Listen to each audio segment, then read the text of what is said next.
Uni darrov Lionel Messi, Cristiano Ronaldo, Zlatan, Pele, Maradona kabi buyuk futbolchilarga, katta shaxslarga tenglashtirib tashlamaylik. Men bitta statistika ko'rdim. 2003-yil Golden Boy sovrini tashkil etilgan va u hozirgacha 21 ta futbolchiga topshirilgan va ularning ichida faqatgina Lionel Messi oltin to'pni qo'lga kiritgan. Tasavvur qilyapsizmi? Yilning eng yaxshi yosh futbolchisi 21 ta chiqqan 21 yil davomida. U har yili bitta futbolchiga beriladi va ularning ichida faqatgina birgina yulduz oltin to'pni qo'lga kirityapti.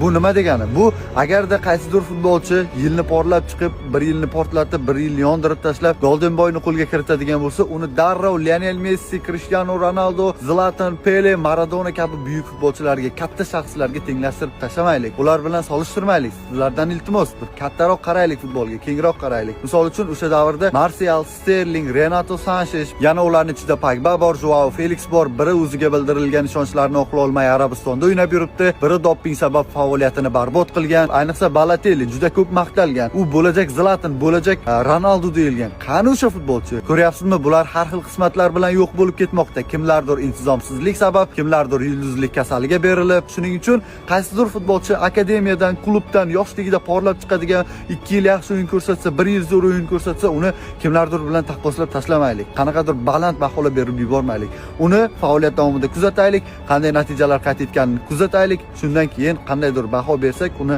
e'tirof etsak, shunda arziydi.